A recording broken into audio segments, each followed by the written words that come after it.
Alright, the Reds, Monday's talking Reds, and Liverpool are top of the league, Liverpool are European champions, Liverpool are champions of the world, but Liverpool have also drawn with Shrewsbury Town in the FA Cup 2-2 yesterday, on the telly as well, so all Blairs who don't normally watch Liverpool got to watch a weakened Liverpool side and talk shit on the internet. Just don't listen to them, do you know what I mean? It's an absolute pit, the internet at times, and right now it is one of them around the Reds, because not only that, of course, Jurgen Klopp has come out and said what he said. You've all seen it by now. He said he's going to play the kids in the replay at Anfield. He said he's not going to turn up himself because he and the first team players want the winter break as promised by the Premier League. That is the big talking point, isn't it? That's what we've got to get our teeth into first, Craig. I mean, what do you make of it? What's your opinion on this?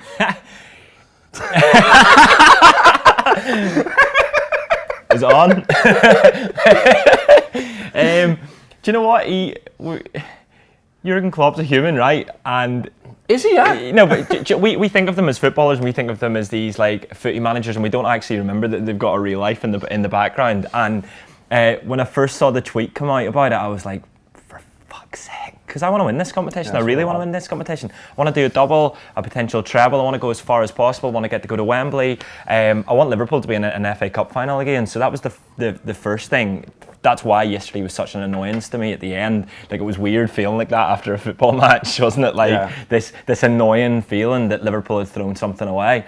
I just think that the players have probably all booked their holidays. Klopp's booked this. He's probably been planning with this winter break in mind. He's been planning, first teams and lineups and what happens afterwards and training and all of the preparation. Like we just think game by game and they talk game by game, but actually they're planning way in advance. And he's probably been looking at players and thinking, well, he's a bit fatigued, but if I play him here, he gets a 2-week winter break.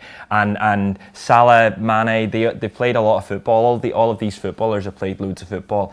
So this idea that they get the 2 weeks is kind of only fair, and I'm sure Jurgen Klopp's exhausted himself, never mind the players playing. So if you think of them as like from the human side of, if you'd booked your holiday, if you promised 2 weeks off and you've been putting it in all over Christmas and you've been you're doing all of these things leading up to this point where you get a holiday. And I know football's different, and I know it's weird to think like that as fans, but you get what I'm saying. Do you see that side of things? I think look, that he wants to make a principled stand. He's a principled man. He's got his ideas, he's got his thoughts, he's shared them before. And I think what's disappointing, I mentioned the internet before, he's done what he's done and he said what he said, and straight away, I see loads of people like, oh fuck Klopp, like disrespecting the cup, this, that, the other. And he said before, because he's the Liverpool manager, if he says something about fixture congestion, if he says something about the way football's organised, people just look at it as, here's the Liverpool manager moaning, and loads of people are doing that because loads of people, think only with their own club rose, tinted specs on basically, and don't think about wider football. There is an issue, obviously, in wider football about there being too much of it, and it needs resolving. And it's been a joke this season, what Liverpool had to do with the League Cup. Basically throw the League Cup away, pay the under-23s because they couldn't find a way, to schedule it right. And, it was one game after another, one game here, one game out in Qatar. That was ridiculous. This isn't as mad, though, is sort of my beef with it, really. I get the principled stand, I get what he's doing.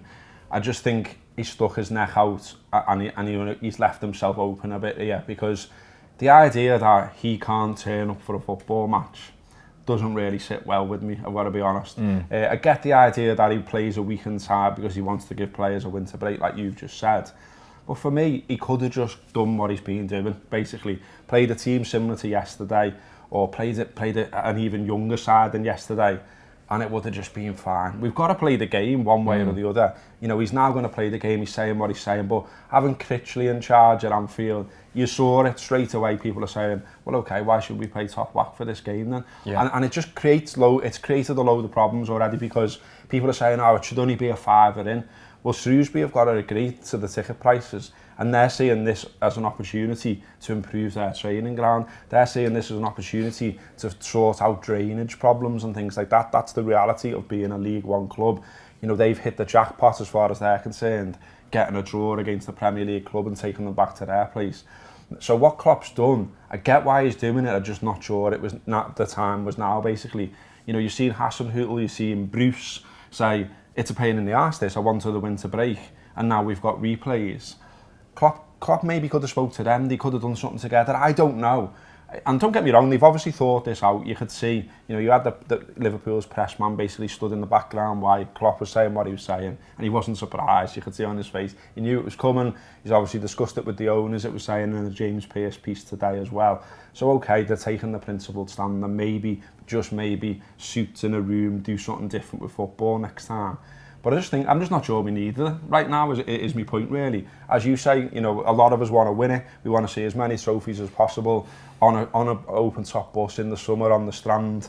You know what I mean? The FA Cup, hopefully one of them. Now that doesn't look likely. Now we're potentially throwing the towel in on a treble, and we want to win a treble. We want to win the same treble that United won in '99 and things like that, just to do one of them to them. And I think as well, we've got so many players that could probably do the minutes anyway that actually, in actual fact, probably don't really need a winter break. You think of players like Shaqiri, like Lallana, Matip, Lovren, Fabinho, the players that didn't really do the business for us yesterday. They need minutes, and even players like, I'm thinking of like Adrian. If I'm Adrian, I'm thinking, well, this is another chance for me to get to play for Liverpool, and I'm not going to maybe get that many more this season. And I've got a little bit lucky with Alisson getting injured at the start, but now I want to get as many minutes as I can. But if Klopp's come out and said this, first team players or senior players, they're all going on holiday, then he can't really do much about it.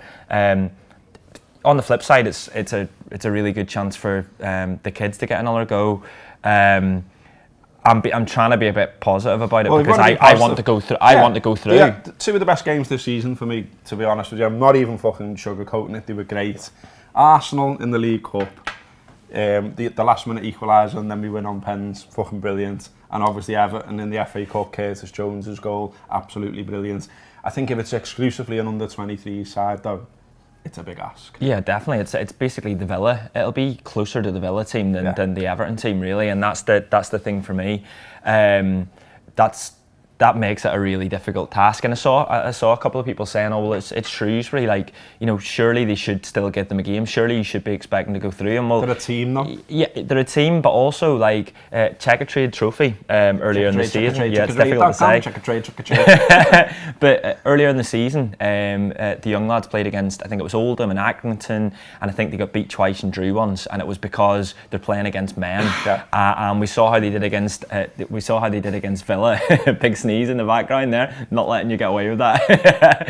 And we saw how they did against them as well, so it's going to be a really, really big ask. And when it comes to that day, I'll be gutted if we do go out, because I think it's a huge opportunity to win more silverware this season. Well, as ever, we do obviously do post-match stuff after every single game that Liverpool play. It was no different yesterday.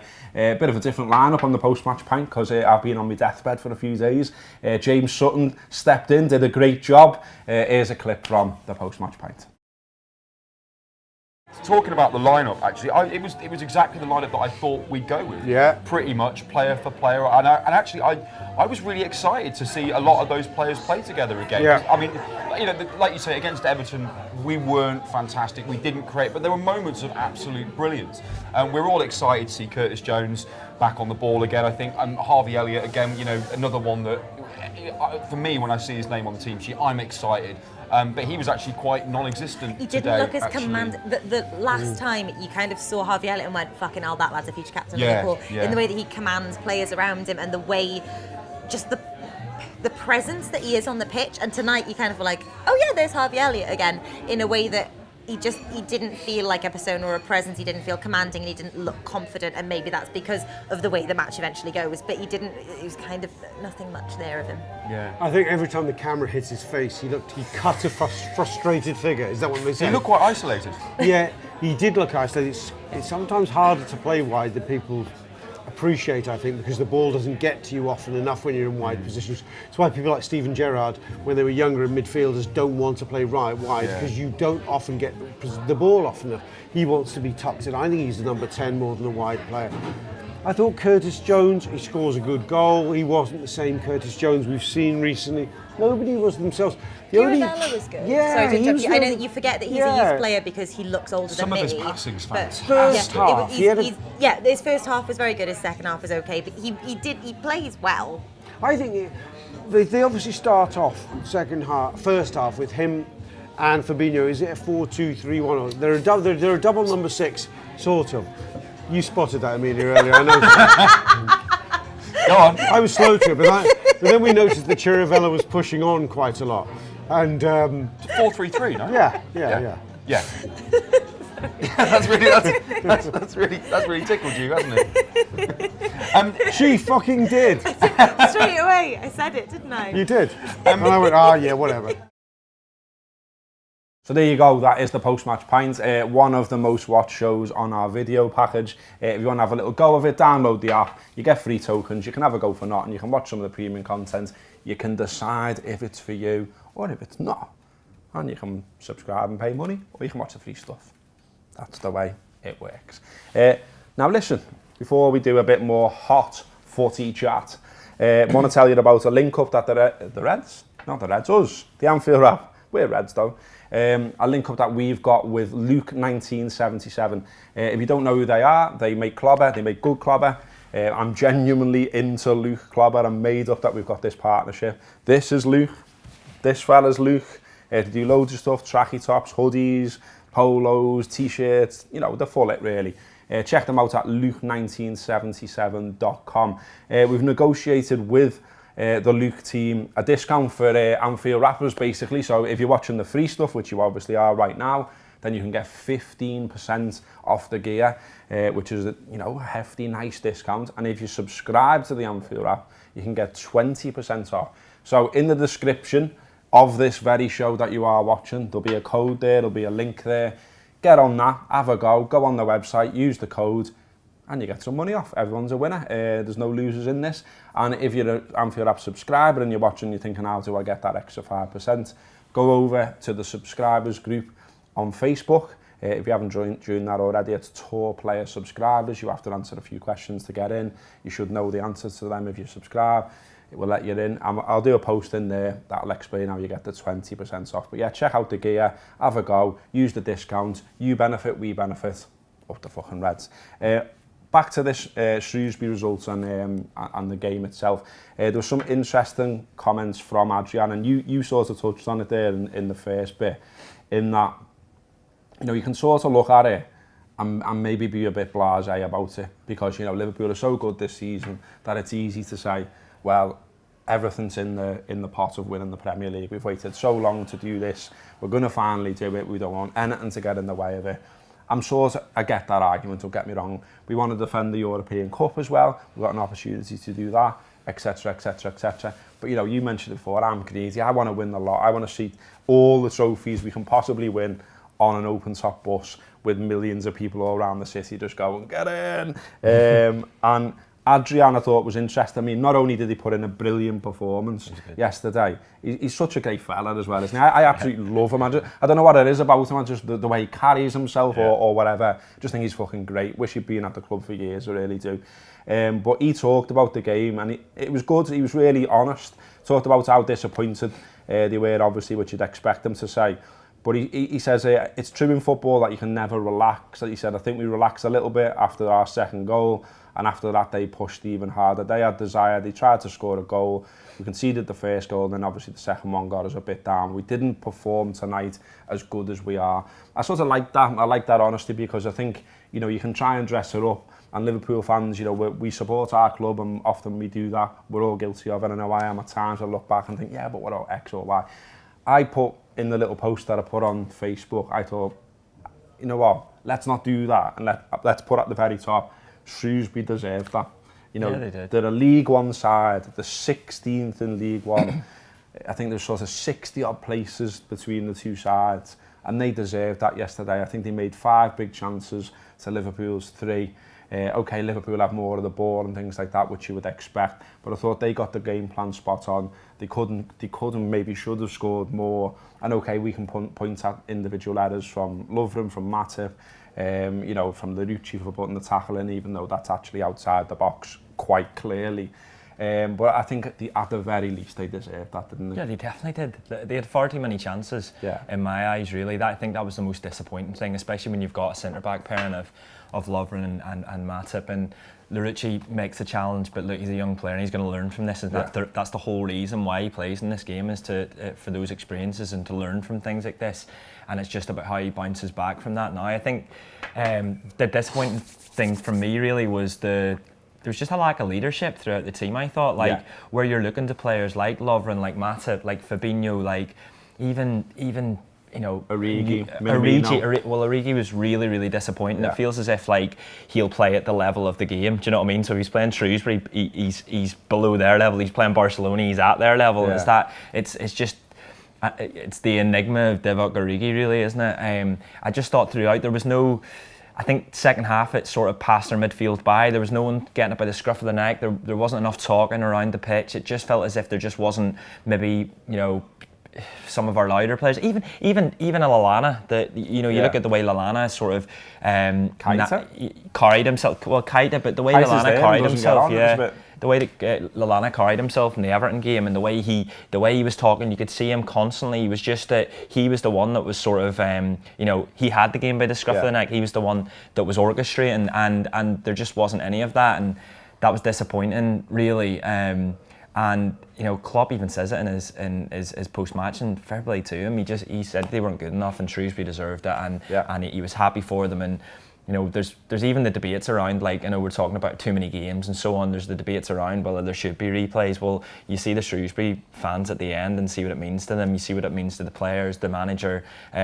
They all get to go and play at Anfield, get to experience Anfield, and you know, I'm not having it that you just scrap replays, because it takes away something from the FA Cup, really. And I think that's a bit grim. I think we can all be too Premier League centric at times, and look, there are other ways. I mean, I think there are other ways that the Premier League should be contributing to the rest of football anyway. Personally, I think, you know, the idea that, you know, you just fence it around the Premier League and go fuck everyone else. Like, no, there's a pyramid there, and there should be more of a drip down. But I think on the FA Cup and on replays, as you say, you know, it's written large all over the players, the fans, the manager, how made up they were. There was even a pitch invasion there, and look, some people lose the shit about that, but it was a good-natured pitch invasion. It was good, do you know what I mean? I thought it was great when, you know, Lineker went up to the window with the FA Cup, and they were all like, yeah, you know what I mean? And like, you know, those moments are nice. And, you know, like, we want clubs like that to thrive and survive. It's not all about Liverpool's and Man United's and things like that. There should be this structure. There should be opportunity for people to play football and watch football live all over the country. So I sort of enjoyed it. And yeah, I don't really like the scrap and the replays idea. I get why it's being proposed, because, again, like we said in the first half, there is too much football. But is that the solution? I don't know. I'm still a bit of a romantic and think there must be other ways. It can't all be about the Premier League and the Champions League. That's what it's become. That's where all the money is, and I get it. But, you know, those boys, they get some money there. And like I said before, you know, they get to improve their training pitch now and things like that. So we'll see how it all unfolds. We'll see what happens. It's West Ham next for the Reds.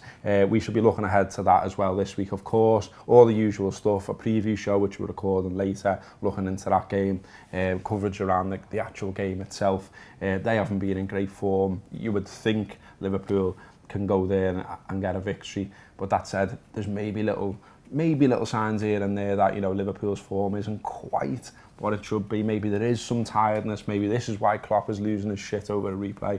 Who knows? But whatever happens and whatever the story is, as ever, we're there. Are you going to West Ham? Yeah, me and Fuad just booked it yesterday. We're staying in a hostel. Oh God, what can possibly go wrong? We're staying in a hostel. In a big dorm? £8 each. £8? Yeah. Where's that? It's right by Euston. We were trying to get somewhere by Euston because, like, we're going to be getting up for an early train to come back to work the next day. So we find this place for £8. We're going to be in it like 6 hours to sleep, get our head down, and then go. You reckon you're getting sleep? Yeah. Do you know what? I went to the same fixture, same time last year. It was midweek as well. Last year, West Ham away. And we got back at like 4 a.m. and I said, like, I'm never doing that again if I'm driving straight back midweek and then having to go back into work. So that's the reason we're staying in an £8 hostel. But I thought it was also worth mentioning just on the game yesterday, like, we've got a seat at Shrewsbury, don't we? Yeah, we do, yeah. We do. there's a little safe standing section there, which was featured quite heavily actually on the BBC coverage yesterday. It got sort of reshared over the weekend quite a lot by John Darsh, who's a safe standing campaigner, and so there's a bit of a sort of conversation again on Twitter about it all as well. And yeah, you know, the Anfield app, we've always been behind the idea of safe standing. It's only a small section at Shrewsbury, but a section worth having. It adds to the atmosphere. It's safer than standing up behind, you know, an actual seat. And it's mad for me how many people still don't get it. You know, there's loads of information out there, not just from us at the Anfield app. We've made videos about it, we've done podcasts about it, but there's loads of stuff out there. And there's still people who sort of don't understand why we're campaigning for this. People stand up at every single Premier League match up and down the country. There is a desire to stand. The problem is now there isn't a choice to stand, so there isn't an area you go in and you go, that's a standing section. What's happening instead is people standing in a sitting section. So, you know, at the COP, for instance, I don't think I've sat down this season. But what I've got, you know, there's hours of fellas around me who don't want to stand for 90 minutes, and I'm fully on board with that. But there should be a choice, there should be the option. You know, the hard guys should be allowed to sit for 90 minutes. Equally, people who want to stand should be able to stand for 90 minutes, ideally. So why not have the choice? And the safe standing is safe. You know, it's been proven to be. I've gone in the section in Celtic myself, and yet, you know, when Shrewsbury wanted to get that section, they were crowdfunding it, they were getting fans to throw money in. Various organisations did bits and bobs, and the Anfield app threw in as well. And there's a seat there at the Shrewsbury ground with the Anfield app's name on, which is quite nice and we're quite proud of. So yeah, it was good to see that get some coverage over the weekend. And it's a campaign that goes on, and hopefully one day we do have that choice that I talked about. I mean, at Liverpool, you know, maybe for understandable reasons, it might be one of the last grounds to do it. But in the Anfield Road, there's potentially an opportunity there for me to do at least a very small safe standing section, even if it was for youngsters as well, just to have an area which creates some atmosphere where you're allowed to stand up safely. You know, when I went to Celtic, as I say, there was young, there was old, and like, you know, you can go mad, you can provide a bit of colour, you know you're not going to fall forward, you know you're not going to fall backwards. Also, emergency services say that it's easier for them to get in and out if there is a problem than it is when they're trying to get along seats when everyone's standing up, because it's so narrow.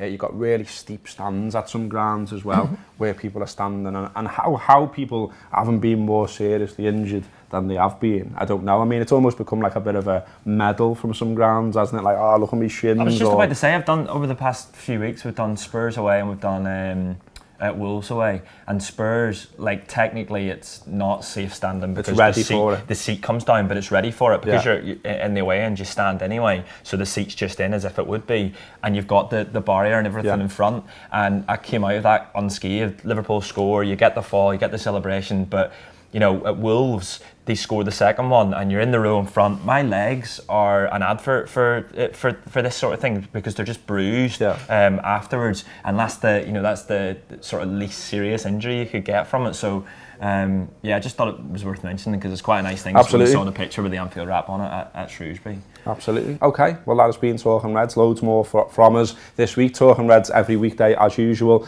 Free show being recorded today. That's out there in all the usual places, Spotify, Apple, wherever you want to listen to it. It's free. It's an easy one to send to your mates as well if you want them to get onto the Anfield app. And we obviously want your mates to get onto the Anfield app. So do give it a share if you like it. And there you go. Up the Reds.